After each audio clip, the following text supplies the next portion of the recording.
Bien.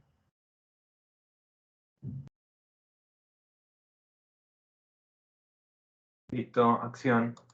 Bueno, hoy vamos a comenzar con la clase 7, donde vamos a trabajar sobre los textos que tenían para trabajar de manera grupal de la unidad 4, y vamos a arrancar con los que trabajaron el grupo 1, en particular el de Lagens y Alberti, a partir de los disparadores que propusieron en el video los compañeros. Sí. No, si me dicen cuál es el primero, pues yo tengo el problema del celular y no veo a esta altura cuál sería. Hay una cita que dice, allí donde todo lo material, lo animal, lo ahí la vegetal, encontré. conocido o desconocido, no son parte de una naturaleza, sino que pueden ser otros humanos con sus propias culturas, las relaciones con el entorno. Ya no leo ahí porque está tapado.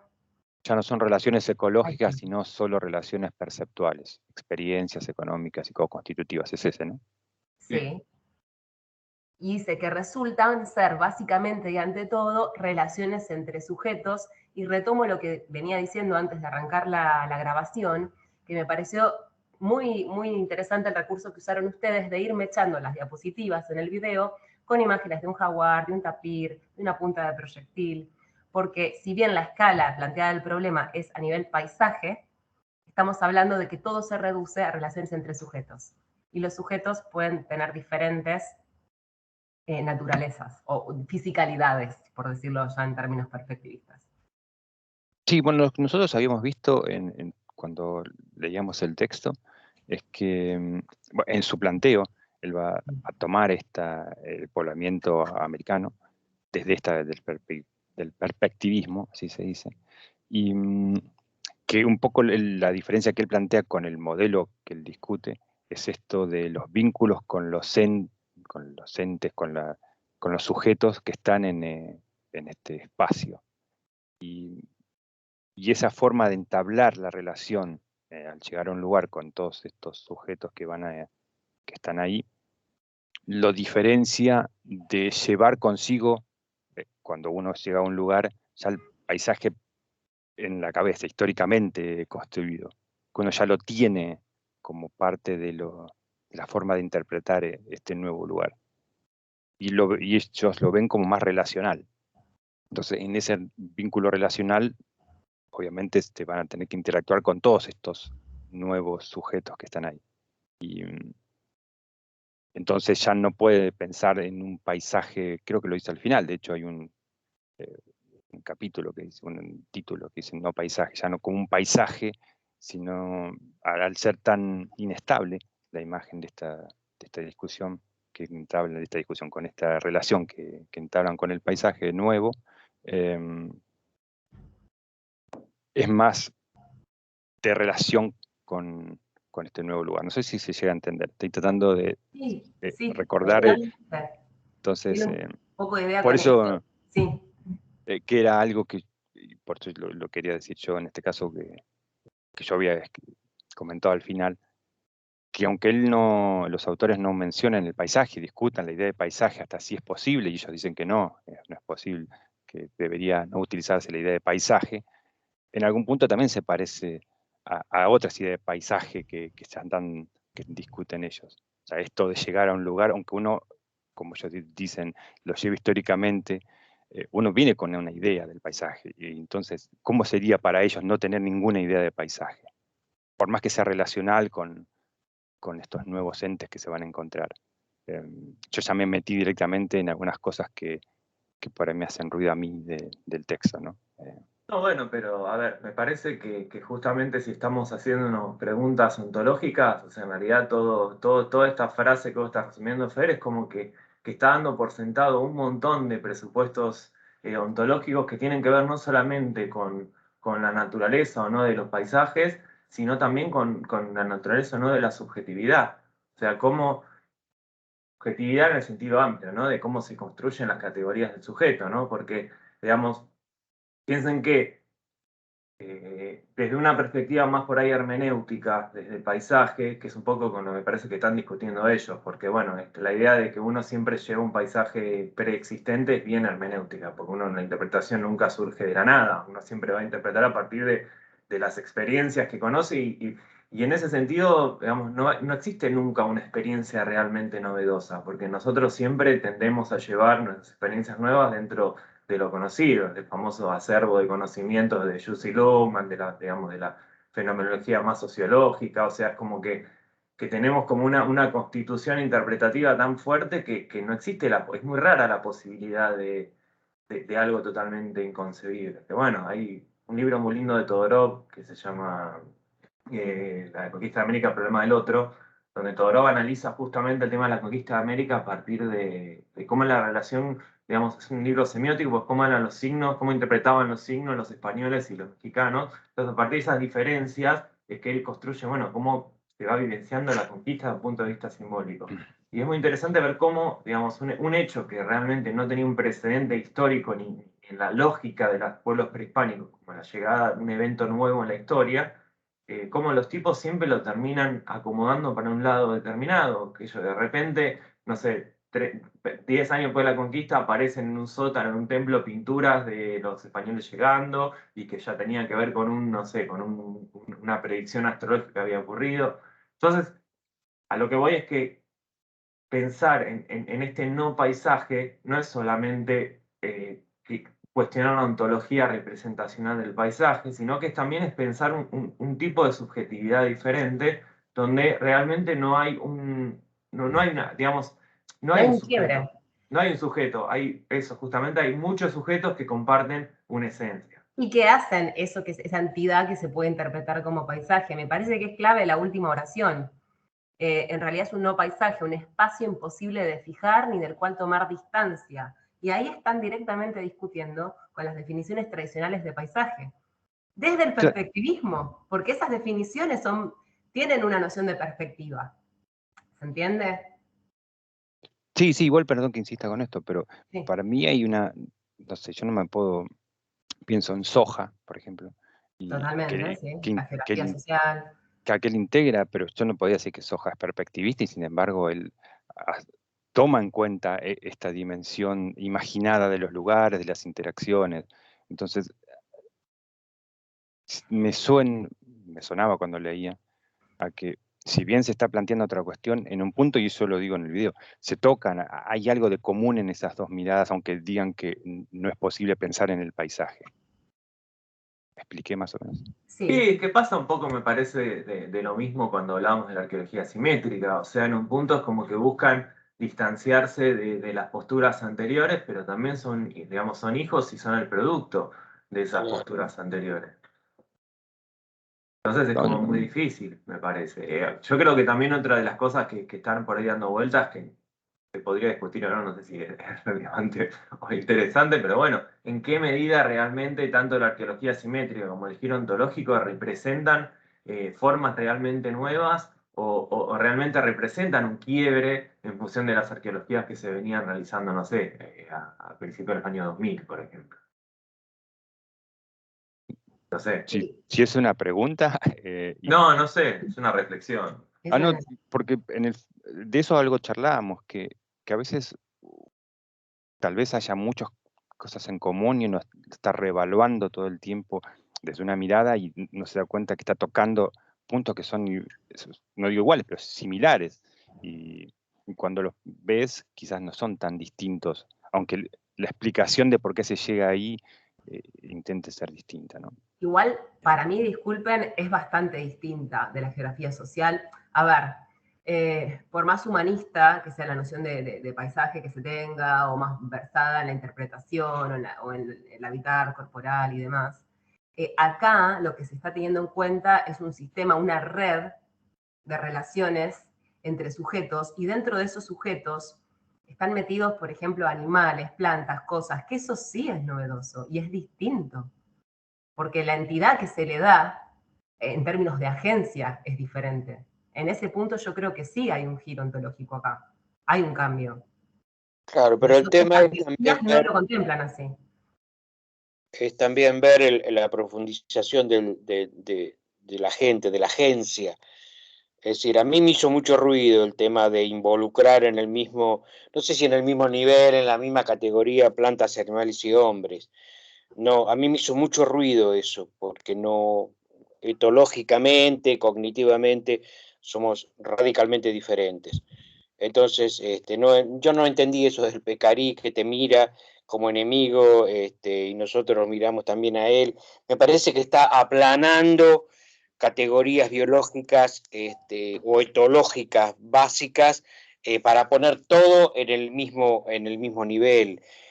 No sé, a mí me hizo mucho ruido esa definición. No la vi, realmente no la veo. Aparte, como comenté el otro día, esto de disipar el sujeto a mí me hace mucho ruido. Esto de bueno, ya todo igual, está todo bien, si estamos todos en el mismo nivel. No, me niego de manera terminante. No es lo mismo. Estas cosas de que, bueno, el sujeto es uno más. Me hace acordar algunas, hablando con Borrero, una vez él nos dijo en clase, bueno, al final de cuentas en un paisaje arqueológico, el puma y el hombre son iguales, porque los dos están por sobrevivir. A mí me hizo un ruido también eso, muy fuerte, ¿no? Decía, no, es lo mismo, en un paisaje arqueológico es lo mismo el hombre que un puma.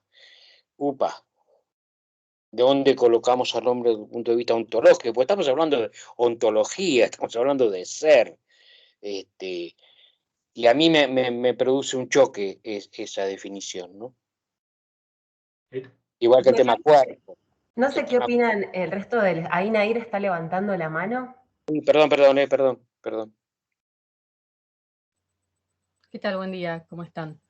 Sí, a ver, tengo que ordenar las ideas, pero creo que hay dos cosas en lo que está señalando Walter que son un poco contradictorias, porque, digamos, él, por lo que entendí, sostiene que el ser humano sería una entidad radicalmente distinta a otras entidades, ¿no? Tiene un estatuto ontológico diferente, especial, ¿no? Que es, bueno, lo que en filosofía o en antropología filosófica se conoce como también la búsqueda de la diferencia antropológica, ¿no? ¿Cuál es ese rasgo esencial que nos distingue y nos ubica en un lugar completamente diferente y siempre superior, ¿no? Respecto de otras formas de vida. Pero al mismo Yo tiempo... no dije superiores, no dije inferior superiores. Ojo, no es que el hombre está para allá arriba. No. Yo no dije superior. Distinto. Sí, ok, en eso estamos de acuerdo, pero lo que iba a señalar es que al mismo tiempo aparece esta idea que también está obviamente en la presentación que hicieron los compañeros y en el paper, de compartir la materialidad o un mismo cuerpo, si se quiere, con otras formas de vida.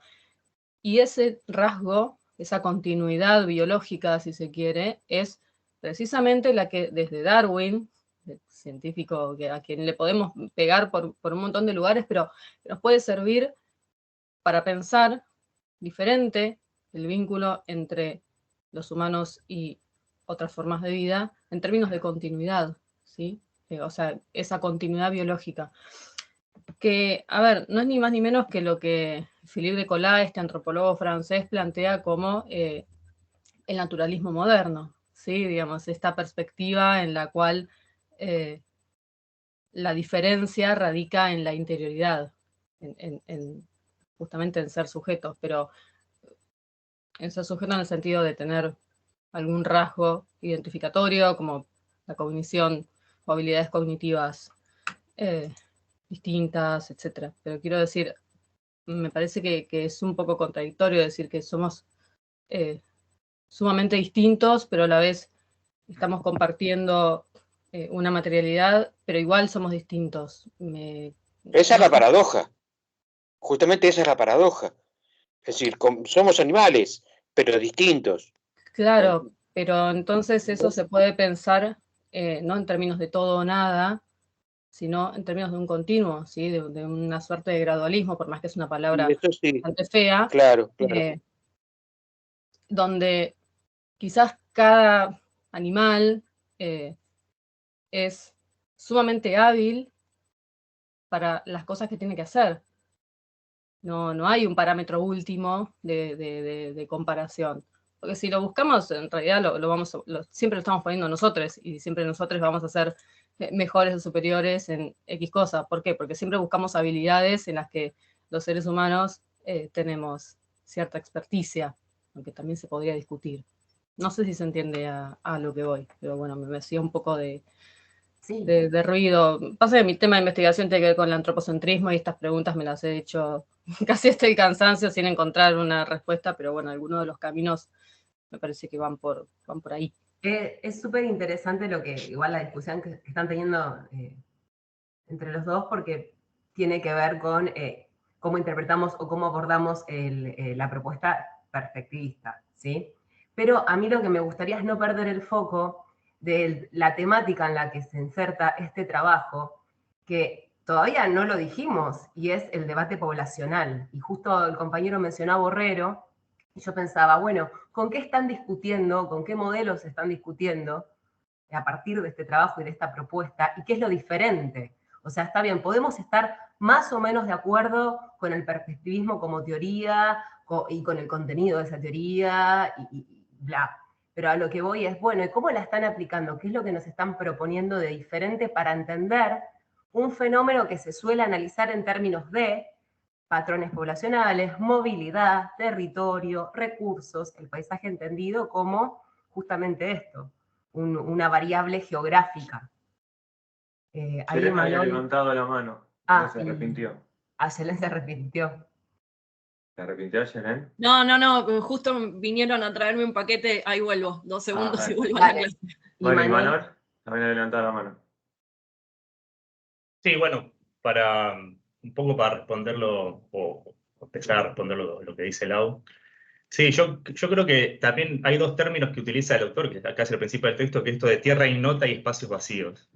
Que hay un poco es donde también me parece que es lo mejor del texto, a mi entender, que desde el perspectivismo es como que critican estos modelos tradicionales, como de que son estas diásporas, estas migraciones de grupos humanos que llegan con su mundo a cuestas, con su ideología, con su cosmología, con sus herramientas, y a partir de ahí es como que comienzan a construir este paisaje nuevo en este espacio ignoto.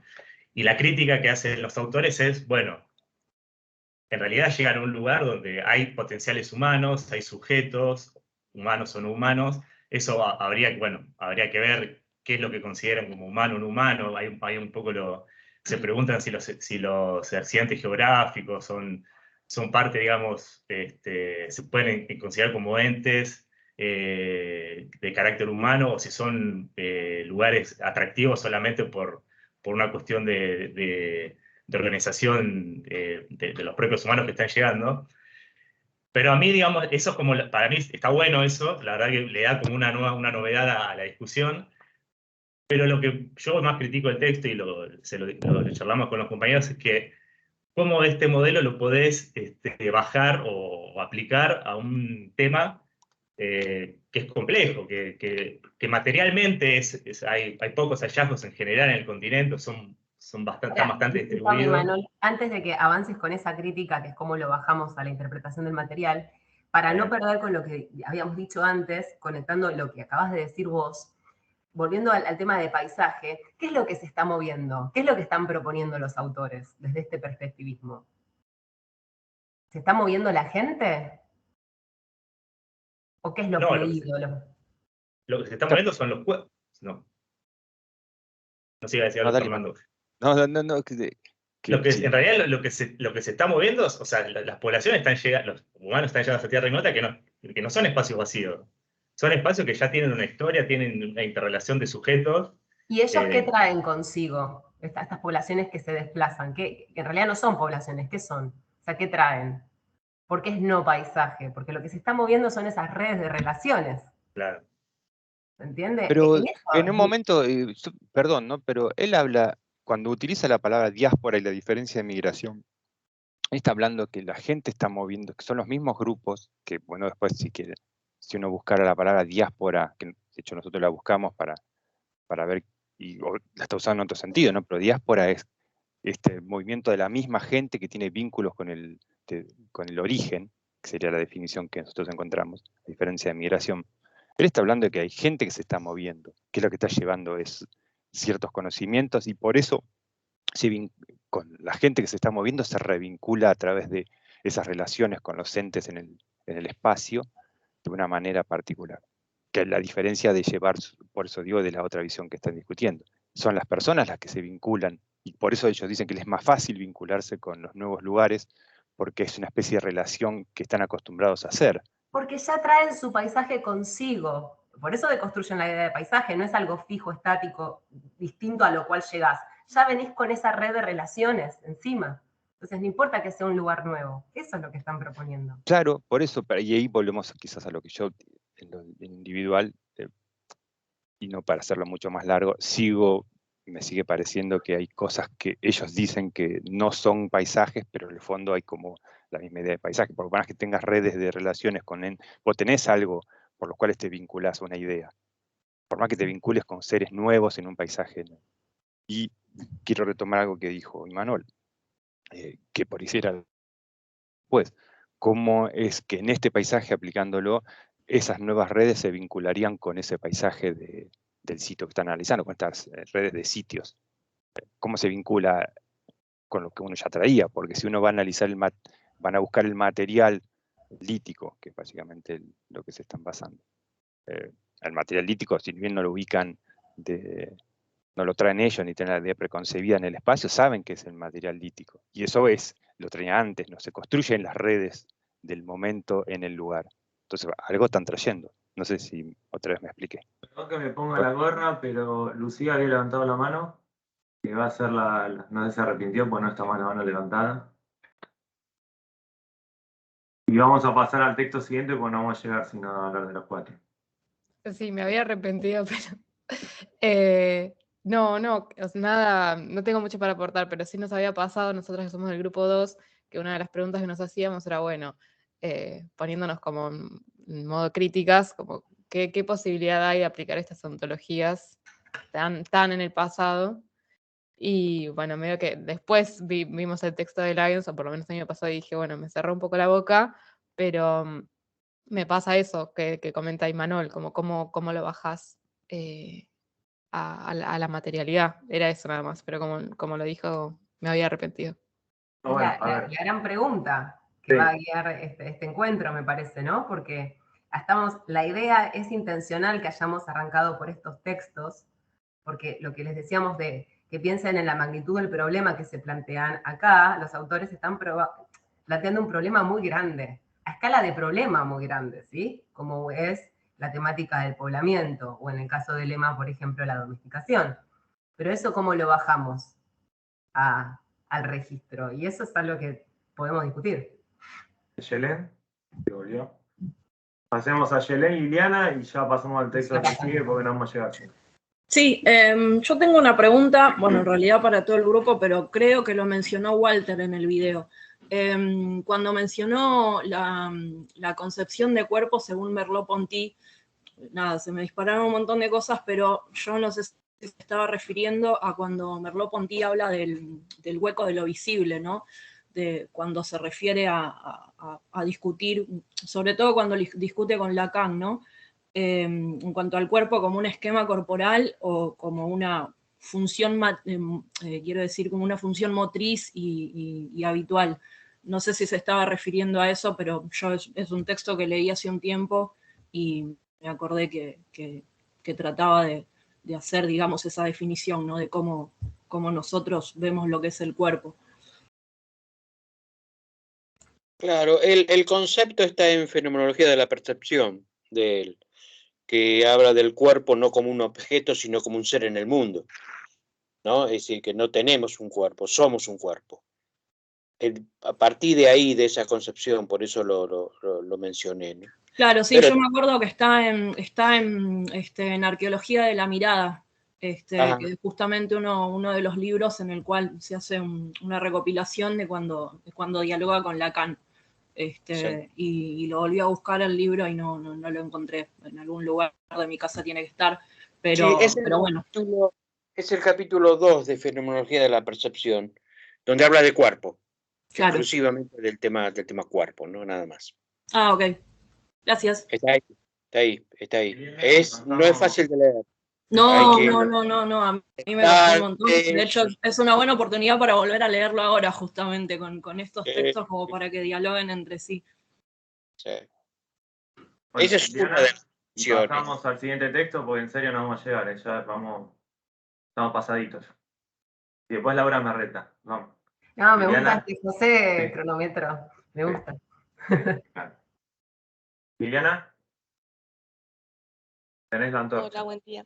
Lo que me generó escuchando el texto y la exposición de los compañeros en cuanto a la perspectiva, me puse a pensar lo importante que es la perspectiva que asume, que por decirlo así, priorice, digamos, en cuanto a en el paisaje el ser humano, el ser no humano, viviente, animal, digamos, y en cuanto a vegetales, piedra, el resto del componente del paisaje, según que priorice las consecuencias que puede traer lo que yo decida, por decirlo así, en el impacto que pueda causar.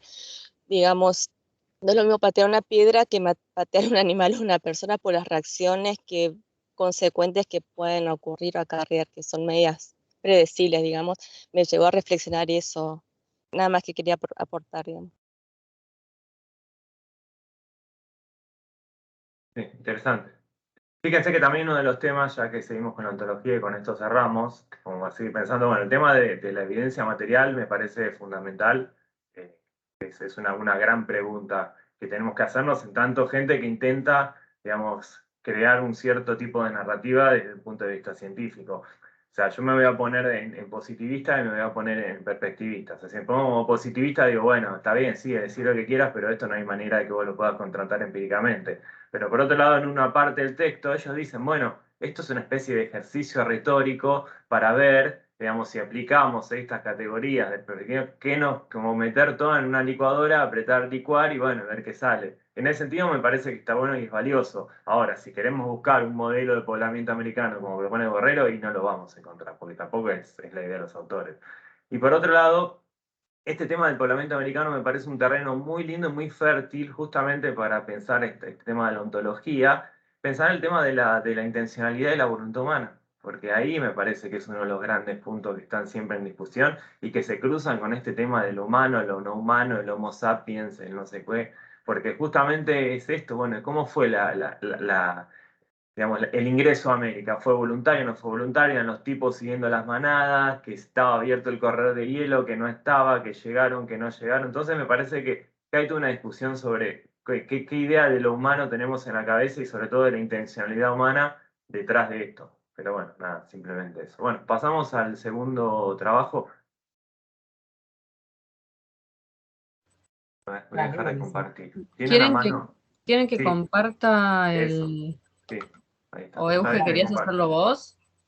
No te No, veo. yo ya cerré todo, así que dejo todo tu poder. Como Tenían, prefieras. no recuerdo, tenían una diapo con preguntas, pero también una imagen disparadora.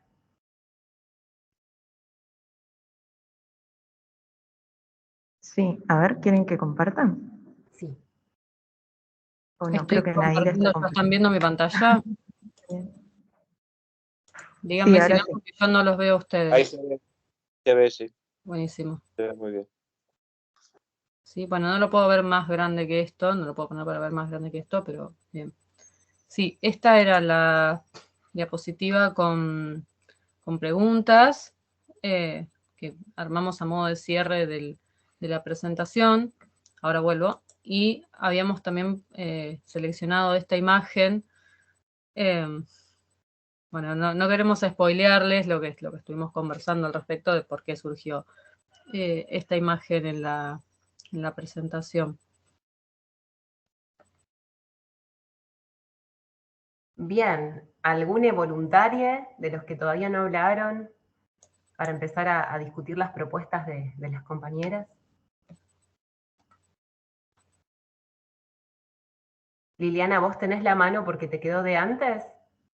¿O querés participar?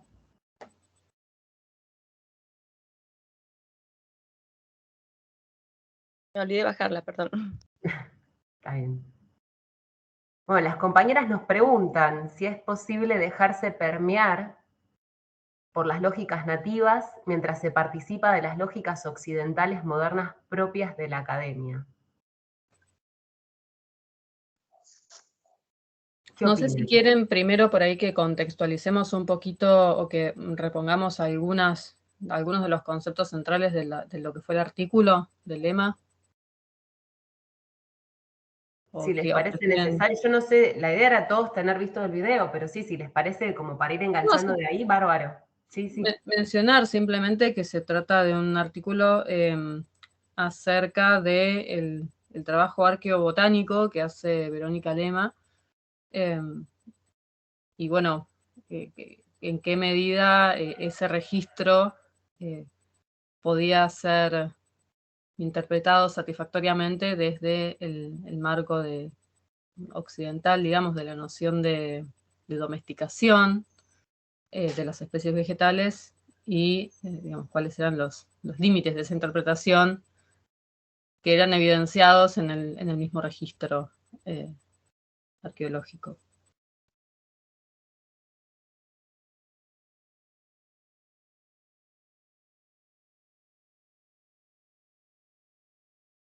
Y bueno, yendo un poquito más a lo que decís, Nair, ¿qué observa ella en el registro? Que lo da como ejemplo, y me parece clarísimo. Como ejemplo de Iguania, o que puede interpretarse como. Me quedé callada porque pensé que por ahí Eugenia quería intervenir, pero bueno, lo que se muestra o lo que Lema encuentra en sus investigaciones es que hay una suerte de coexistencia entre formas, diríamos, domesticadas de ciertas especies vegetales y formas en estado salvaje, ¿sí? Y también, ¿cómo decirlo?, especies transicionales, o lo que llamaríamos especies transicionales en un estado intermedio. Pero a la vez ella también señala que tampoco pueden recolectar tanta información por el tamaño de las cribas que utilizan. No sé, bueno, eso entendí yo, que no tengo ningún contacto con el trabajo arqueológico.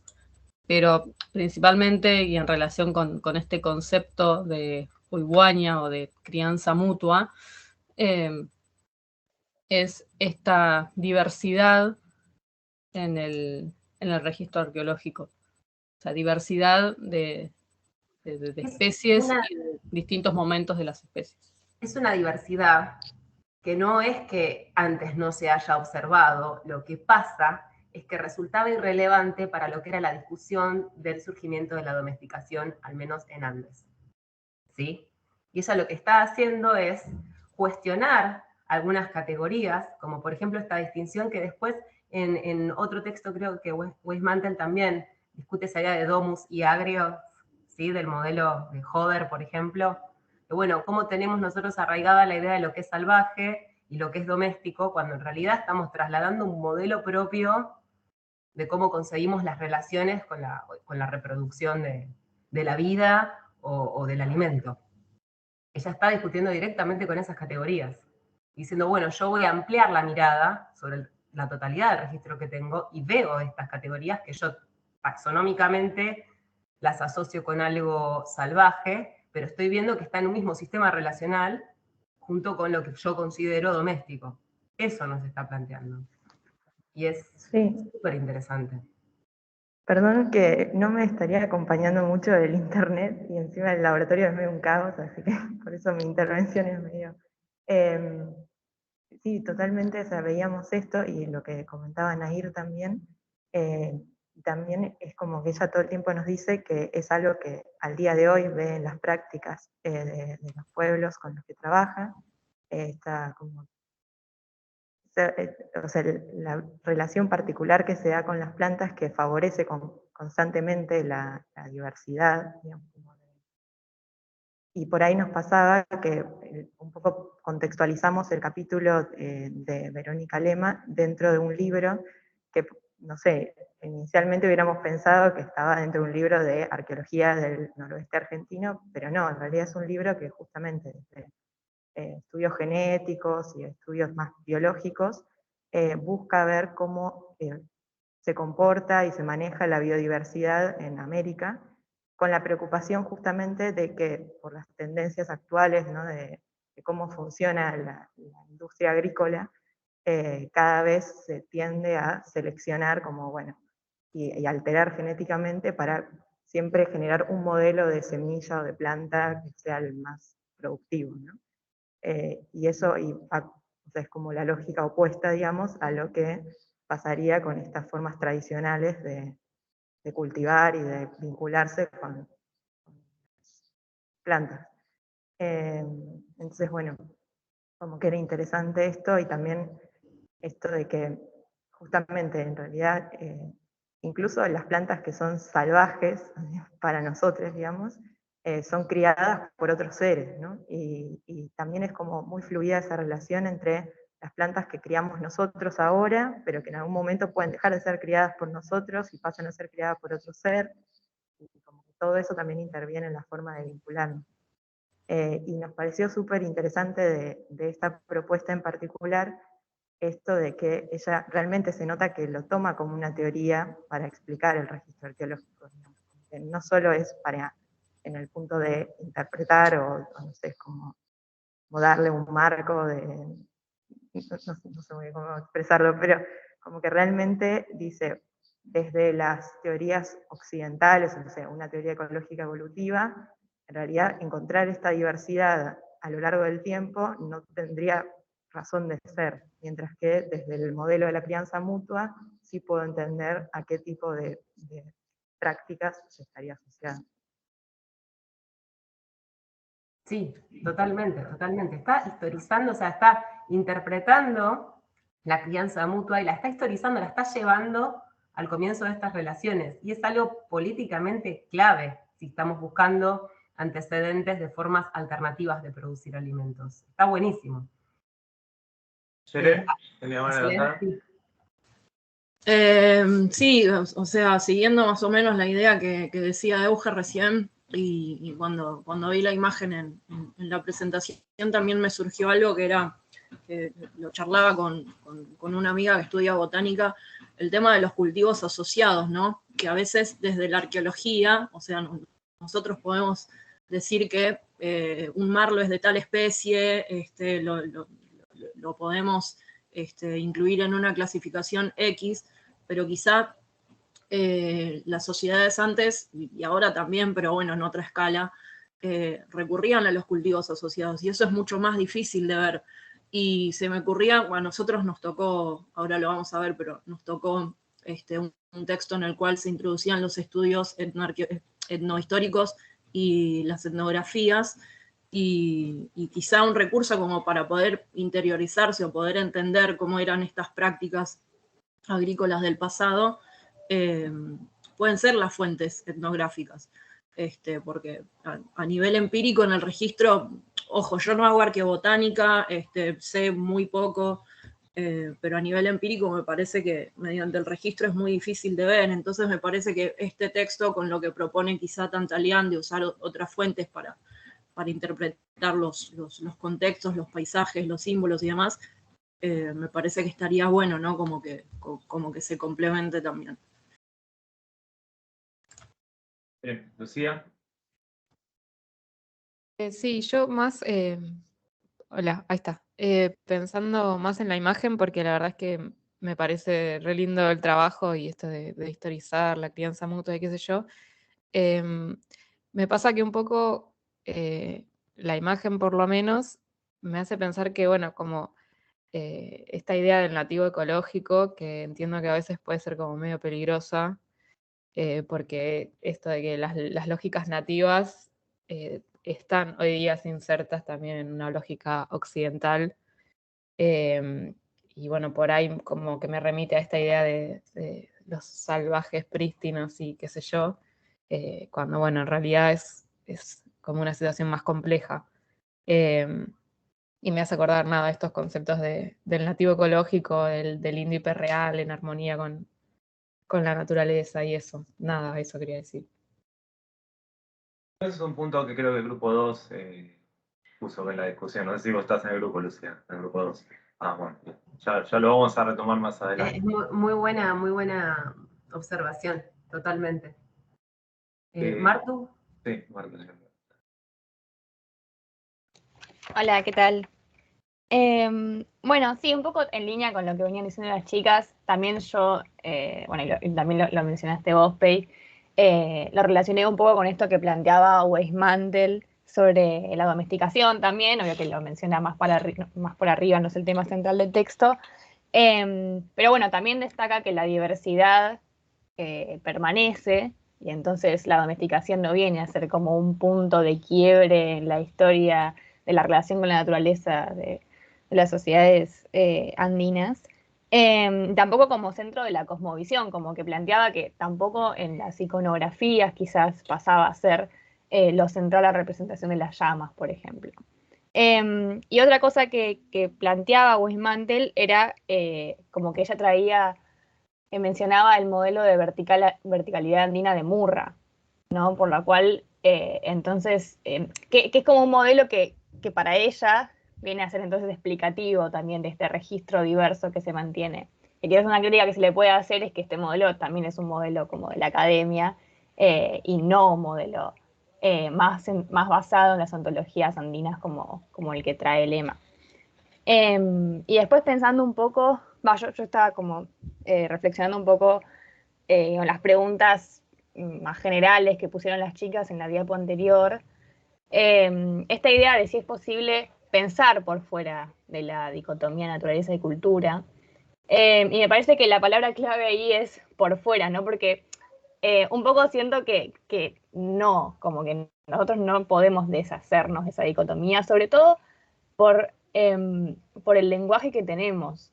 Yo, no sé, me doy cuenta todo el tiempo en el seminario, en los textos, todo el tiempo tenemos que estar usando comillas, todo el tiempo tenemos que estar como haciéndonos la salvedad de, no, bueno, cuando hablo de la naturaleza o cuando hablo de lo domesticado, bueno, todo lo que ya esos conceptos cargan consigo nos hace realmente muy difícil deshacernos de eso, pero bueno, sí me parece que a partir de todo lo que estamos viendo en estos trabajos es posible por lo menos ampliar esa mirada, es posible agregarle comillas a las cosas y empezar a transformar un poco nuestro lenguaje, por lo menos.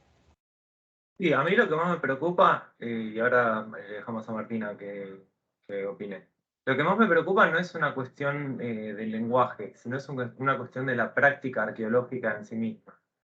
Una vez haciendo unas prospecciones ahí en CUSI, con una de las chicas que trabaja en el equipo, yo en ese momento recién empezamos a trabajar, yo de lítico no sabía nada. Entonces, bueno, justamente estamos haciendo una prospección para relevar artefactos líticos, en particular queríamos ver este tema del Holoceno Medio, que es justamente el momento de la crianza mutua de las llamas y demás.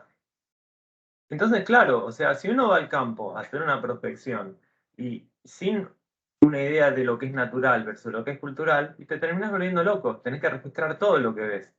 Entonces, ¿en qué medida uno, está bien, yo entiendo esta cosa teórica, entiendo la discusión, pero cuando Vero Lema va a excavar y ella agarra el tamiz y tamiza las cosas y separa las semillas de la tierra no la va a analizar con la misma profundidad que analiza las semillas.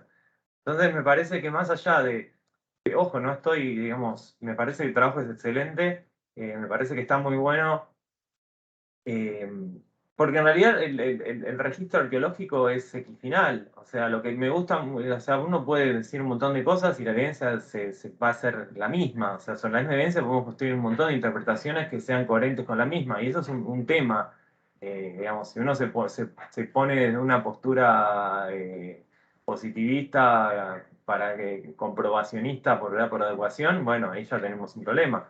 Pero a lo que yo voy es que, bueno, nosotros podemos jugar con estas categorías, podemos ponerle comillas, podemos hacer todos los giros ontológicos que queramos, pero va a llegar un punto, me parece, que en nuestro trabajo cotidiano, nuestra práctica en el campo, sobre todo como arqueólogos y arqueólogas, es inescapable, porque si no, no, o sea, ¿cómo recortamos el universo de lo que nosotros nos queremos preguntar? Un poco pensando ¿se acuerdan del primer encuentro que cuando Fer nos contaba sobre su trabajo sobre los sistemas viales, por ejemplo?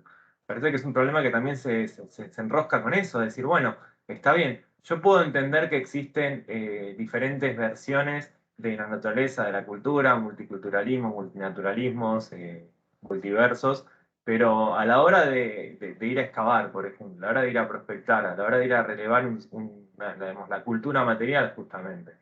Si nosotros dejamos de lado la definición de naturaleza y cultura, en realidad nos quedamos sin trabajo, lamentablemente, porque estamos recortando el campo de especificidad sobre el cual nosotros construimos nuestras interpretaciones. Es que, chicas, no es que vamos a dejar de ser científicas.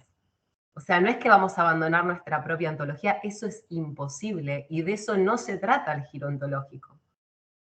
Justamente lo que se está proponiendo es tomar estas otras perspectivas a modo de teoría. Ya con eso lo decís todo. Vas a seguir operando como un investigador o investigadora, buscando herramientas heurísticas para brindar una interpretación más o menos ajustada al registro que estás analizando. Pero nunca los vamos a terminar permeando por completo por estas lógicas, porque en realidad de eso no se trata el giro ontológico, a menos que te interese personalmente esa búsqueda. A eso vamos, o sea, no hay que o sea, nunca vamos a abandonar nuestra propia forma de habitar y pensar el mundo. Y no es lo que se busca tampoco. Y es que también sería contradictorio con todo el planteo teórico. Son simplemente herramientas, es eso. Y una vez que tenés claro eso, es mucho más sencillo entender desde dónde se están posicionando los autores. Si no, directamente no estarían escribiendo un paper, empezando por ahí. Martina. Bueno, un poco en relación a lo que se viene charlando, me surgían como algunas reflexiones. Me gusta tomar un poco y volver un poco a Descolá para pensar en que justamente en esta dicotomía naturaleza-cultura, capaz en lo que hay que concentrarnos no es tanto en la forma, sino en el contenido que conllevan estas dos categorías. Y pensando en el texto que presentaron las compañeras, a mí me parece súper interesante que la autora retome categorías nativas para hablar justamente, para reemplazar lo que es la domesticación y empezar a usar este concepto que es la huiguania, perdón si lo pronuncio mal, pero como en esta de pensar cómo llevar esta crítica a la interpretación material, me parece que algo fundamental es el uso de categorías nativas, y bueno, me adelanto un poco, pero también en relación a lo que presentó el grupo 2, como un plano en el cual se tomen las categorías nativas, el registro documental, las historias orales, como todo ese conjunto, como la interdisciplinariedad de las distintas fuentes de información es lo que me parece a mí que puede llevar al giro ontológico en la arqueología. Como que esto, me parece súper interesante la pregunta de cómo se lleva realmente la crítica a la interpretación material, pero creo que ese giro ontológico en la interpretación material necesariamente tiene que aparejar esto, como otras fuentes de información que nutran a esa interpretación. No sé, y también me quedo mucho pensando en eso que planteaban las compañeras del grupo 2 de como que todas estas discusiones me hacen pensar un poco que el arqueólogo, su trabajo es más de traducción entre ontologías, entre distintas ontologías. Y en ese sentido, sí me queda un poco picando esto que decían las compañeras de, bueno, pero ¿qué pasa que siguen siendo blancos, occidentales, los que escriben teoría? Pero bueno, capaz para más adelante esa parte. Bastante. ¿Te ve mal levantada? Mari. Hola, disculpen que no tenga la cámara. No se escucha nada. Ay. Se escucha bajito, Mari. Hola, sí, se escucha. Ahí. Que no tengo la cámara prendida. Con respecto a esto de si es posible dejarse permear por las lógicas nativas, a mí sí me interpela y también pienso que no sé si es solo dejarse permear por las lógicas nativas, sino me parece que hay todo un proceso de aprendizaje cuando uno está trabajando con las comunidades, y es como después de eso lo lleva también a las interpretaciones. Y esto de la Wiwaña me hacía acordar también mucho al trabajo de Haber en Archivarca. Y también es eso, o sea, es como él a partir de ese convivir, ¿no? En ese cohabitar también en el territorio y que muchas veces en la arqueología, no sé si siempre se buscó, sino que por ahí se fue dando y quizás ahora se está trabajando más en ese y en el aprender, ¿no? Con la gente y de la gente y de cómo se habitan esos territorios y se los siente y se los ve. Pensaba en esto de que en el diálogo es como que eso es lo que le permite a él después poder entenderlo y aplicarlo del término Wiwaña, y que si bien lo que pasa allá en Antofalla es que no es una comunidad aymara hablante, él toma eso desde lo andino, ¿no? Desde esa concepción. Y pensaba en esto de la crianza mutua también, que el término Wiwaña en sí nos saca de esa dicotomía naturaleza-cultura, y pienso que quizás nos lleva a un término, como dice Taipi o Cheje, como lo presenta Silvia Rivera Cusicanqui, ¿no? O sea, donde también uno puede hacer ese juego de tomar esa distancia y ver, ¿no? Desde lejos quizás un gris y acercándose la diferencia, ¿no? Entre esos dos colores en el pelaje del animal. Entonces, como un término medio donde quizás se puedan hilar estas dos miradas, pero es un desafío, me parece, y es como distinto pensarlo en el recorrido desde un académico, aprendiendo estas lógicas nativas y comprometiéndose con eso políticamente también, y distinto me parece que es el proceso de los académicos indígenas, que también están atravesando procesos de hacer otros tipos de aprendizaje, y también se están cuestionando esto desde cómo se llama el patrimonio arqueológico o qué es lo arqueológico y cómo eso entra en tensión, desde como un registro arqueológico, un patrimonio, o como los restos, las huellas de los antepasados de los antiguos.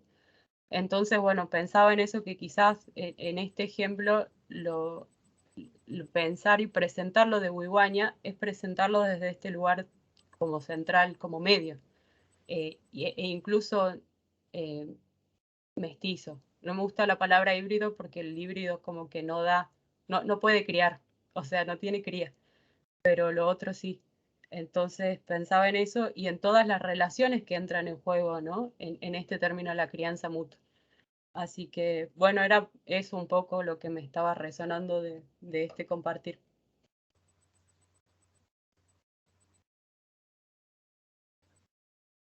Si les parece bien, pasamos al grupo 2. Hay una de las diapos en el grupo 2 que creo que está en el video de Weismantel, donde lo que hacen es como hacer una síntesis, una comparación de los dos autores. Yo les diría que vayamos a eso directamente porque nos queda media hora. ¿Les parece bien? Sí. ¿Estamos habilitados para compartirlos, alumnos y alumnas? Sí. Ah, bueno. Si quieren lo comparto yo, chicas. Al lado donde tenés el botoncito rojo de salir, tenés el de compartir pantalla, que es un cuadradito con una flechita para arriba. Yo lo tengo acá abierto, cualquier cosa. Ah, dale. ¿Querés que pruebe? Fíjate, sí, porque estoy viendo las diapos. Es de la 19 en adelante igual. A ver. Solamente una cosa antes de ya pasar a la comparación. Como si pueden ver, hay como un gradiente en el orden de los textos. Arrancamos con problemática de población o poblamiento, seguimos con el tema de la domesticación, y ahora ya, intermediario estaba el de Tantalián, que nos hace cuestionar sobre qué sería lo andino y cuáles son los principios ontológicos que podemos identificar en un área geográfica tan amplia y con una cronología tan grande. Y ya vamos directamente a Weismantel con un caso de aplicación concreto en la lectura de iconografía. Vamos viendo cómo se va achicando, ¿no? Y cómo estas preguntas se pueden concretar en una interpretación del registro material, de a poquito. Nada, eso. Perdón, ¿ahí se ve la diapositiva? Sí, perfecto. Ah, sí. Okay. Porque yo no veo nada, entonces no sabía si estaba compartido. Bueno, ¿cómo sintetizarían entonces las críticas y que darían a estos autores? Sí, yo, por un lado, perdón, es por ahí una cuestión más personal, pero porque me resonaba un poco, también lo había hablado con las chicas, esta cuestión, bueno, que nos preguntamos nosotras también de cómo se define lo andino, ¿no? En relación a los trabajos escasos de, bueno, Patagonia, Pampa, sobre el giro ontológico. Y, por ejemplo, en mi caso, yo no trabajo con comunidades, sino con los detectoristas de metales, que lo había puesto en el foro, que serían, bueno, seres occidentales actuales, ¿no? Entonces, yo me pregunto si se podría aplicar, por ejemplo, yo podría hablar, no sé, de ontologías detectoristas, por ejemplo. Sí, claramente tienen lógicas distintas en cuanto a la concepción del objeto arqueológico en sí, ¿no? Le dan otro valor que nosotros los arqueólogos. Pero bueno, esa era mi duda, porque como que siento que se habla todo de antologías andinas y yo se lo podría aplicar. Eso era como la duda que me quedaba resonando. Recuerden la distinción conceptual que hicimos de primer encuentro. O sea, una cosa es hablar de ontología, otra cosa es hablar de cosmología y otra cosa es hablar de lógica. ¿Sí? Entonces vos misma te respondiste. En realidad son lógicas diferentes, pero participan de la misma cosmología, de la misma ontología que nosotros y nosotras, en tanto seres occidentales, como bien dijiste vos, ¿no? Claro. Pero sí, a ver. A ver, ontológicamente no te va a implicar una diferencia, pero sí desde otro lado, y hay que ver también hasta qué punto, porque uno también puede hacer una microontología, o sea, porque dentro de cada campo del conocimiento, de la interpretación, llámese ciencia, llámese detectorismo, digamos, pueden incluso haber supuestos diferentes, ontológicos, ¿no? Por ejemplo, la relación entre el pasado y el presente es un supuesto ontológico. Entonces nosotros de cierta postura teórica arqueológica decimos, bueno, para nosotros hay una continuidad entre el pasado y el presente, no hay un salto entre uno y el otro, porque el pasado está presente. Ahora, si el detectorista te dice, no, a mí me interesa buscar no sé, el sable por qué está la batalla y tiene una visión del pasado diferente, objetivada, y hay una cuestión ontológica, que por ahí comparte más con una postura científica más positivista, que por ahí una más interpretativa. Entonces es también jugar con diferentes escalas, ¿no? En el fondo. Claro. Perfecto. Gracias. Se me disparó algo con tu pregunta, Mica. También está bueno el ejercicio de poner en tensión las categorías que creemos dadas desde lo que sería nuestra propia lógica, ontología, y retomando la tour, también ver, bueno, a ver, ¿cuán modernos somos realmente? ¿Sí? Todo este conjunto de prejuicios que tenemos sobre lo que debe ser nuestra propia ontología, bueno, ¿cuánto se aplica de esto o cuánto ves de esto en los discursos o las entrevistas que analizas de los detectoristas?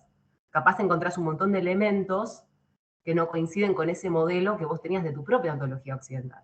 ¿Entiendes lo que digo? Claro. Está bueno, es un ejercicio que está bueno hacer. Sí. Sí, perfecto. ¿Chele? Sí, siguiendo más o menos con los disparadores y con las preguntas y los planteos que nos surgieron con el texto, una de las cosas que viene también de la mano de lo que introducía recién Mica, ¿no? Que no solamente cuál es el alcance de el uso de las ontologías andinas, ya sea si estamos en noroeste argentino o en Patagonia, sino que una de las cosas que se me había ocurrido a mí es cómo se caracteriza lo andino, ¿no? O sea, si no está presuponiendo un límite geográfico, porque siempre se habla de lo andino, o sea, en términos generales estoy diciendo, porque en realidad en casos más puntuales, sobre todo en la antropología, sí se utilizan más estas categorías ontológicas, pero como que en líneas generales, leyendo el texto, los textos en realidad, porque tantalean lo mismo, cuando hablamos de lo andino nos estamos refiriendo al noroeste argentino y es como que subjetivamente, según mi interpretación, ¿no? Como que lo andino tiene un límite geográfico, ¿no? Es como que no me queda claro cómo estamos caracterizando lo andino. Martu. Bueno, en relación a lo que están diciendo las chicas, este tema, o sea, de hecho Weismantel en su texto por un lado, es como que dice que quiere como discutir con esta idea de áreas culturales y de que la propuesta de perspectivismo de Iberios de Castro un poco las reprodujo porque solamente se centró en la Amazonía, pero que después lo extrapoló a lo que sería como una gran ontología sudamericana. Y un poco eso termina siendo lo que Weismantel misma también hace, porque dice, bueno, como que homogeniza esta idea de la ontología animista en general. Entonces, por eso es como la justificación de por qué ella puede aplicar conceptos que quizás son de una teoría desarrollada a partir de lo que se estudió en las etnografías de los pueblos amazónicos, lo aplica para interpretar un sitio más de la zona montañosa, por así decirlo, de Perú. Y entonces yo sentí como que estaba medio homogeneizando, entonces bueno, como las ontologías estas son todas animistas, entonces puedo aplicar los conceptos también acá. Y bueno, y hace este ejercicio. Y un poco el análisis, crítica, lo que sea que quisimos sintetizar acá es esto de cómo de todos modos termina siendo algo muy... ¿cómo se dice? Como endogámico de la academia, ¿no? Y como que Weismantel aplica una teoría de Iberios de Castro y en realidad no tiene en cuenta ni las ontologías andinas, ni las tradiciones orales locales de la zona, ni problemas más situados, sino como es más bien todo en el ámbito de esto, del discurso más académico que queda. Si bien ella reconoce algunas cuestiones sociales, del para qué, de bueno, está bueno que legitimemos algunos discursos, no sé, de los visitantes, de los turistas que preguntan por estos monolitos tallados y qué sé yo, no recupera, o sea, no va y les pregunta qué interpretan ellos o qué interpreta la gente que vive en esa zona sobre sus propios... restos de su propio pasado, de sus antepasados, sino que, bueno, aplica esta teoría que por un lado se corre, como veníamos diciendo, se corre de la ontología occidental típica, hegemónica, pero tampoco, es como que se queda a medio camino, como que tampoco termina teniendo un diálogo más situado.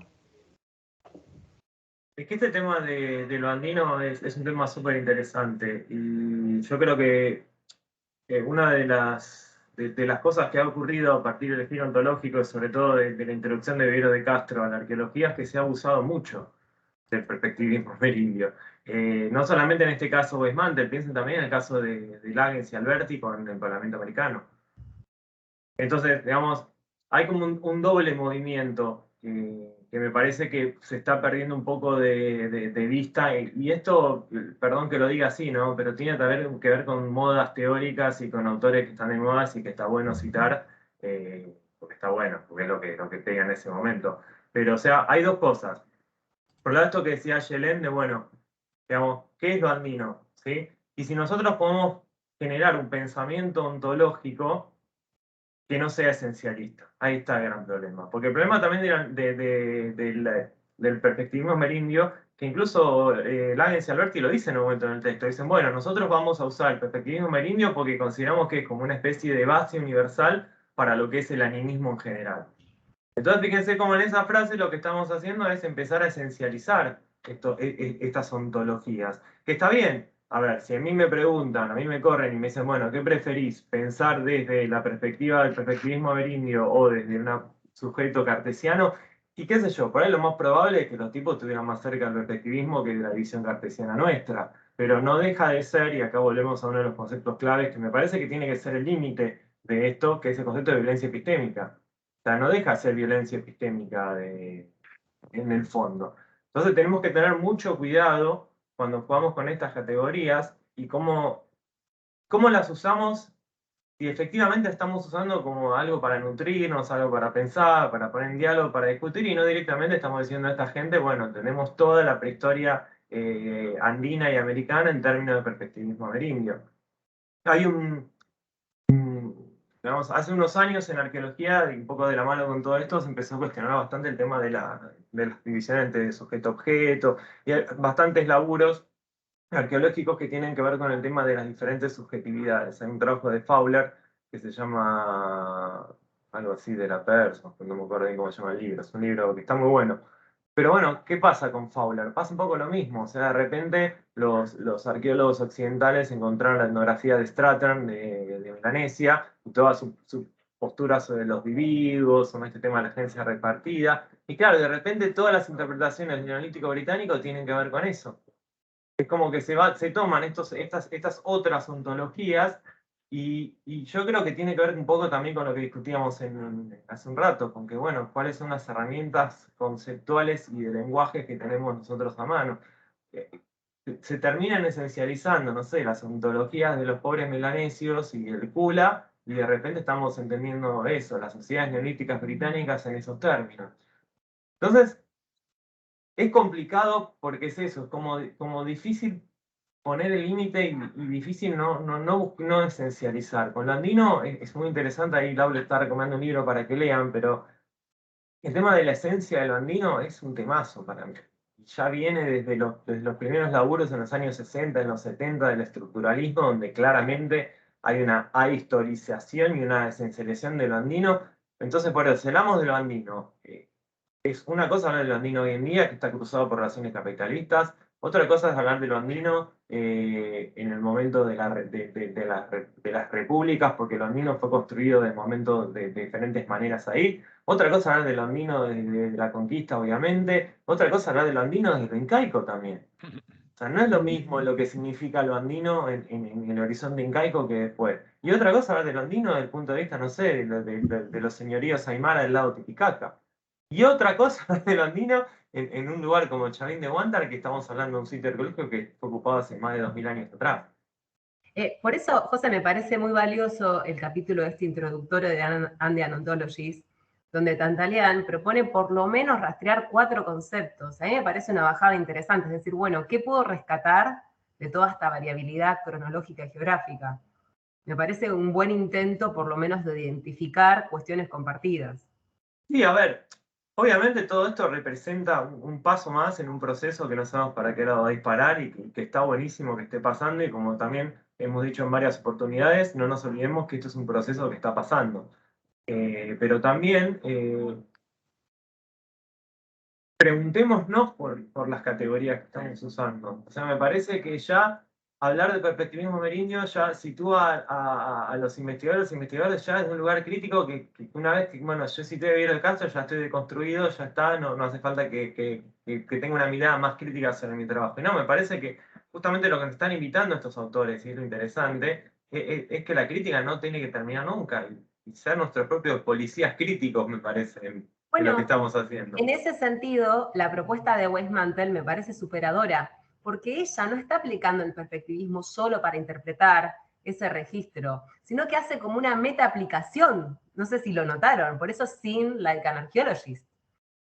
Está replanteándose, bueno, ¿qué implica ser arqueólogo y aproximarse a esta materialidad? Eso me parece muy interesante, cómo retomó, le dio como una vueltita al perspectivismo y a la aplicación. Es como que usa, sí, el perspectivismo para el perspectivismo mismo. Es bellísimo, eso como que agarra como la multiplicidad de miradas, o sea, está aplicando el perspectivismo en la interpretación, o sea, no está viendo perspectivismo, está aplicando el perspectivismo como herramienta para repensarnos. Eso me pareció maravilloso. Sé que te gustó a vos, Martu, ¿o no? Sí, a mí me re gustó la primera vez que lo leí, y bueno, después fue como, bueno, me tengo que poner más seria y criticar las cosas que puede ser, pero en general me pareció un aporte buenísimo, y sobre todo, como decís vos, superador incluso del perspectivismo mismo de Viverios de Castro. Entonces está bueno ver cómo, como dice José, es un proceso que se va desarrollando, y bueno, y ella justamente hace todo esto incluso para proponer una bajada al registro un poco más concreta. Como que ella dice, las 2 cosas que le faltaron a Viverios de Castro es incorporar lo histórico y lo material. Y esos son como los ejes de la arqueología, y está bueno ver el ejercicio que hace ella para aplicarlo. Si habías levantado la mano, no sé si te arrepentiste. No, es porque si no, por ahí nos vamos mucho de tema. Pero bueno, me había quedado pensando en esto que planteaban recién con el tema de la ontología andina, y el hecho de colocarle un marco, creo que no solamente geográfico, también hasta un marco de forma de ser, de modo de comportarse. Como yo siempre me pregunto, uno, ¿qué hace si vos el día de mañana, no sé, vas a hacer un trabajo etnográfico en alguna comunidad del noroeste y de repente vos vas a ir a buscar una respuesta X y estás dentro de este marco, dentro de estas ideas y de repente te responden todo lo opuesto? O sea, ¿qué haces? ¿Cómo te encontrás? ¿Cómo lo definís? O sea, es todo un tema esto con lo de las ontologías y lo que vos planteabas recién con el tema de la... Por ahí suena feo decirlo, pero bueno, con las modas teóricas que andan dando vueltas y que hay que citar esto porque está bien, inclusive todo el tema de las ontologías actuales también está traspasado a la arqueología, también está muy en boga dentro de lo que son los ecologismos, dentro de un montón de cosas. O sea, ahora está por todos lados el tema ontológico, el tema de la relación de los humanos con no humanos. Y es como que por momentos a mí me da la sensación que en algunos casos se está corriendo cierto riesgo de esencializar algunas cosas, y ni que hablar de buscar como las comunidades indígenas prístinas, que tienen una forma de comportarse, pero que tienen que estar como que están quietas, que están ancladas en el pasado, y las comunidades indígenas en su gran mayoría, sacando algunas excepciones, son parte del mundo actual. Esto es algo que también ya lo había alertado Marisol de la Cadena, que suele tener alguna de este tipo de cosas. Y nada, yo digamos, siempre me hacen ruido, a mí me re va, me reinteresa este tipo de teorías, yo estoy dentro de este tipo de marcos también, pero cada vez que lo leo y le voy dando mucha vuelta, nada, por momentos siento que hay algunas cosas que se corre cierto riesgo como de esencializar demasiado el tema y de que por momentos uno no esté interpretando por interpretar o realmente no vaya a buscar lo que quiera buscar. Y que nada, está diciendo lo que hay que decir y nada más. Nada, eso. Bien, Ayelen.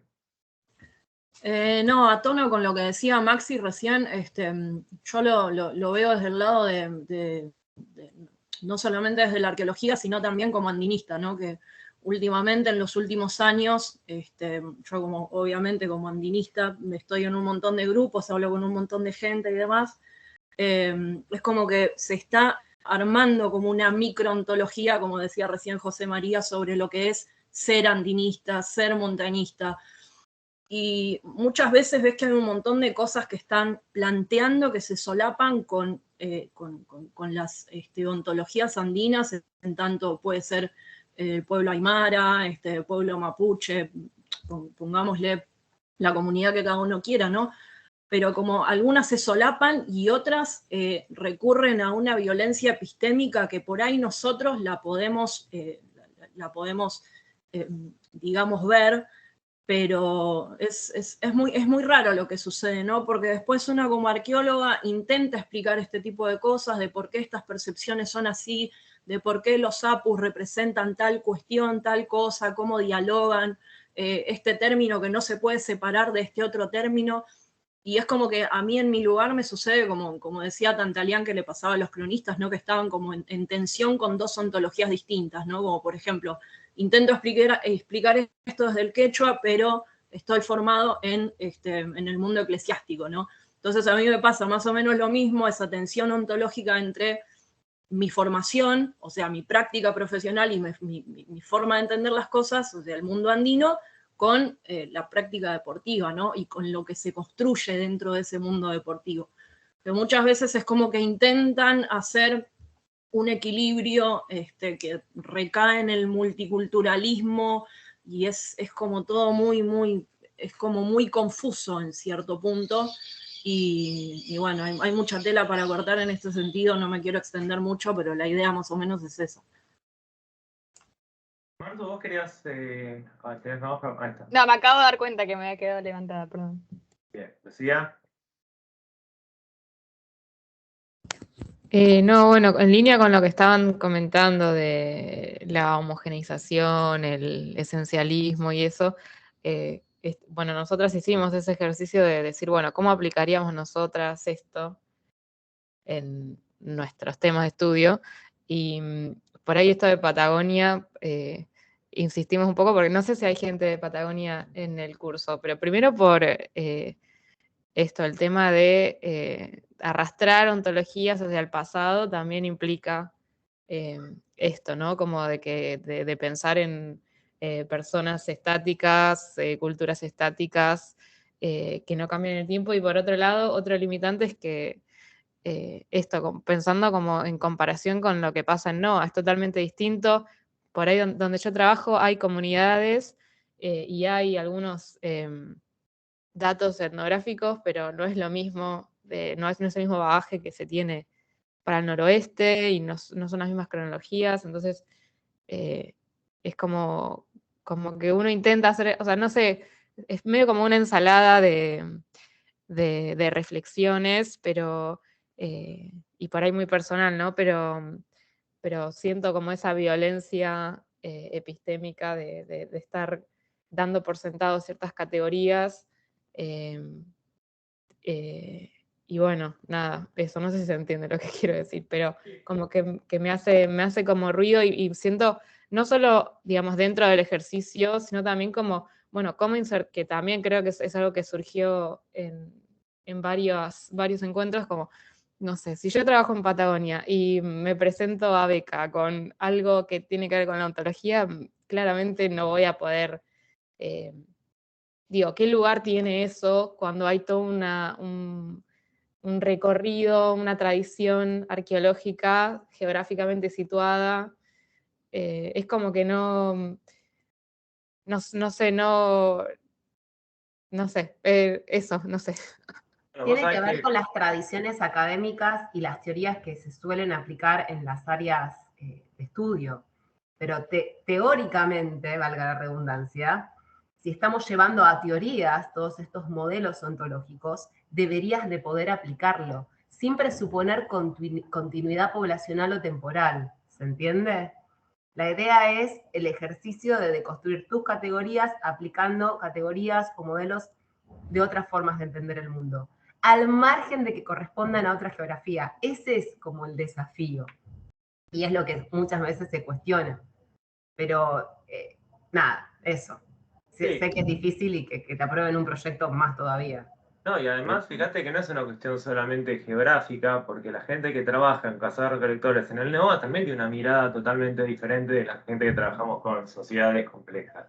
Pero bueno, me parece que justamente, más que verlo como un limitante, yo lo vería como un desafío. O sea, no sé si habrás leído cosas de Rafael Curtoni. O sea, Curtoni se animó a empezar a ver las cosas de otro lado. Trabaja con las comunidades actuales, trabaja una idea del paisaje que tiene que ver con la cosmovisión mapuche. Entonces, es eso, es como, yo entiendo lo que vos decís, que hay una tradición y un campo académico que obviamente va a avalar ciertos tipos de interpretaciones y otras no. Obviamente, digamos, ahí hay que ser también uno inteligente y estratégico, o sea, vos no vas a presentar un laburo sobre el lamento patagónico desde el perspectivismo amerindio, porque te van a dar una patada en el traste, la realidad es esa, pero dentro de un marco que está legitimado y vos podés empezar a meter una cosita diferente, una preguntita, un objetivo distinto que tenga que ver con construcción del paisaje, con desarrollo del paisaje. Y yo creo que hay bastante gente, bueno, esta chica Natalia Carden, hay otra chica que trabaja también en Olavarría, que siempre me olvido el nombre, que también están haciendo, que la chica esta con la que trabaja Selene, ¿cómo se llama? ¿Nora? No. No, es una piba de mi edad un poco más joven. Bueno, o sea, dentro de este núcleo fuerte positivista que implica la arqueología cazadora-recolectora, de a poquito hay gente que está como dándole una vuelta de rosca a lo mismo. El arte rupestre ha cambiado mucho también la forma de entenderlo, se ha aplicado muchas cosas a la arqueología del paisaje, más bueno, por ahí. sin ir más lejos, el texto que vimos hoy de Alberti Lagens. Bueno, pero ese texto, a ver, seamos sinceros, ese texto salió publicado porque son Alberti Lagens los que los escriben. Se lo escribe Lucía Gutiérrez y no sé si se lo van a publicar. Claro. Sin desmerecerte, Lucía, obviamente. Pero ¿no? es un antecedente que se puede citar tranquilamente. Pero bueno, es eso, me parece que justamente en un punto está bueno y es hasta envidiable la situación de la gente que labora en cazadores recolectores porque está todo por explorar, o sea, está todo por hacer y está buenísimo que sea así. O sea, uno de los chicos que trabaja en el equipo con nosotros, él está laburando con el tema de artefactos líticos del Holoceno Medio a partir de recolecciones superficiales, o sea, ni siquiera estamos hablando de sitios arqueológicos, no tenemos estratigrafía y bueno, un poco el desafío es eso, empezar a pensar otras ideas ya de que la perspectiva del habitar de Ingold, por ejemplo. Eso ya te va a dar otra manera por ahí de encarar lo mismo. Y siempre pensándolo desde una perspectiva, lo que decíamos siempre, complementaria. No es que de repente porque voy a tomar la perspectiva del habitar de Ingold me voy a olvidar que los tipos tenían que comer y tomar agua para vivir.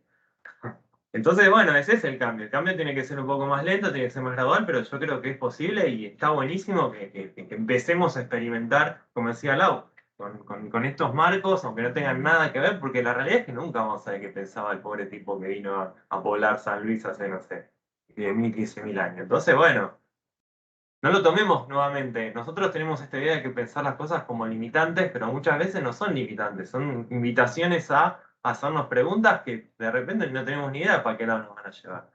La pregunta es, ¿por qué sí. tiene sentido aplicar ecología del comportamiento y no perspectivismo amerindio? Por ejemplo. Y, perdón, no Igual tendrá es que ver con la... descontextualizado. No sé, yo pensé, disculpe por la interrupción, pero que si no se vincula con las diferentes capas de significado que tienen, en este caso, para nosotros los objetos, y que se está preguntando de diferentes opciones teóricas y ontológicas, diferentes funciones que cumplieron los mismos objetos. Y quizás a mí me parece, quizás porque yo tengo una mirada para ese lado, que las diferentes funcionalidades que puede cumplir el mismo objeto en el mismo momento para diferente gente, nos habilita también en algún punto a pensar la misma materialidad de diferentes corrientes teóricas o hasta ontológicas, si se quiere, y cambiando obviamente la epistemología para poder acercarse. A mí me parece que ese es un punto para pensar. Ahí lo pusieron la gente del Grupo 1, una de las diapositivas que pasó sin pena ni gloria, pero me parece que es un punto grosso, esto del principio de no contradicción, o sea, dejar de lado eso y empezar a reconocer que las cosas pueden ser un montón de cosas a la vez. Igual también, cuidado con esto, porque tampoco somos los bricolares levistrocianos que agarramos y cortamos y pegamos las cosas, o sea, yo creo que digamos, yo soy una persona muy ecléctica teóricamente, pero siempre tiene que haber un chequeo de coherencia y consistencia. Me parece que eso es importante también. Entonces, parémonos de los dos lados. O sea, tampoco, digamos, bueno, yo puedo decir cualquier cosa con la herramienta que se me ocurra. No. Fijémonos, primero, si la teoría es coherente y consistente. Y segundo, pensemos nuevamente en las consecuencias políticas de lo que estamos diciendo. Porque eso me parece que, si bien queda un poco soslayado, sobre todo en la arqueología simétrica, que vimos que es deliberadamente apolítica, pero yo creo que en un punto, desde ciertos enfoques arqueológicos, como el de Young, o como esta gente, la mediación entre el pasado y el presente, termina siendo eso, bueno, hagámonos cargo de lo que decimos, porque en realidad esto está pasando aquí y ahora. Entonces, en función de esos dos criterios, ser coherentes y consistentes, y que nuestras interpretaciones del pasado tengan una consecuencia práctica, buscada o no buscada, con la cual nosotros nos sentamos cómodos éticamente, y sí, ahí ya desde ahí en adelante podemos experimentar, crear, o sea, ser creativos en tu trabajo.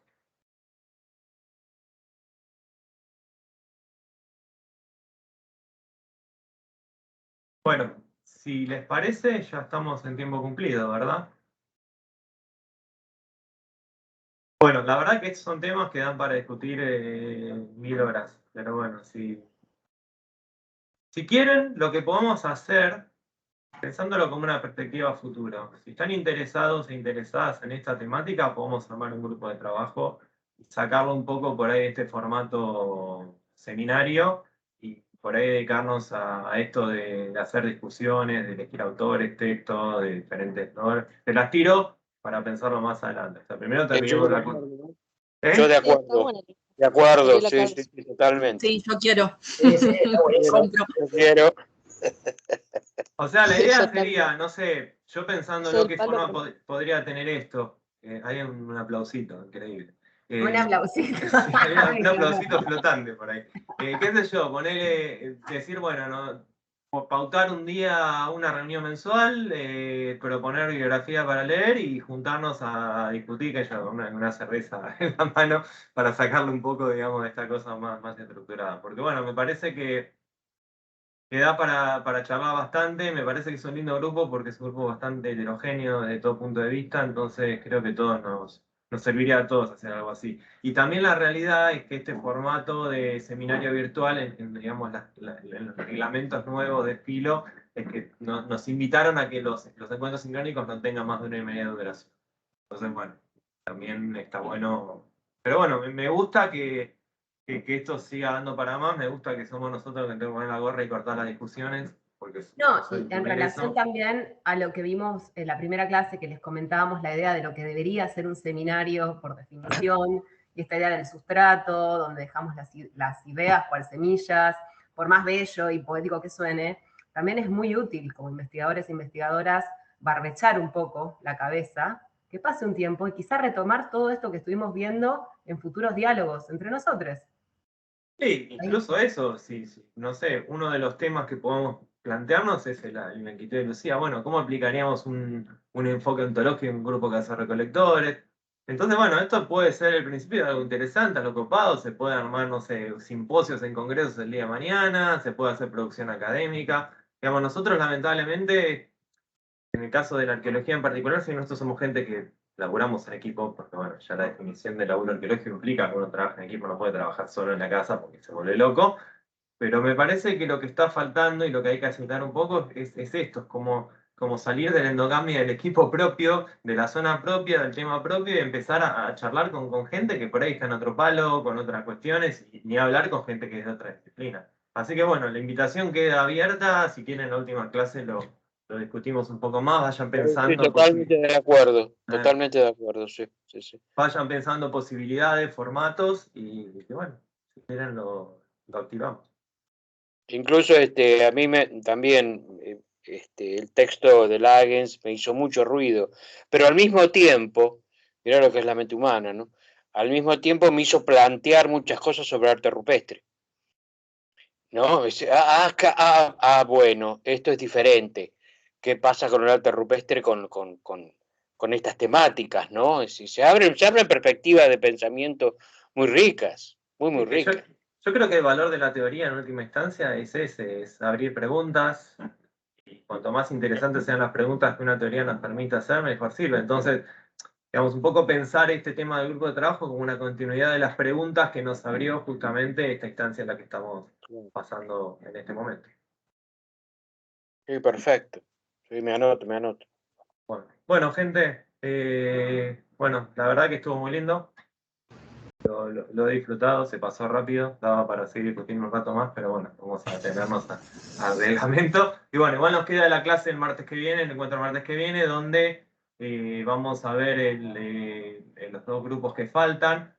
Vamos a ver si llegamos con el tiempo. Si no, yo les propongo podemos quedarnos una media horita más, dado que es la última clase, y tratar de pensar un poco, hacer una especie de cierre con todas estas cuestiones que estuvimos charlando.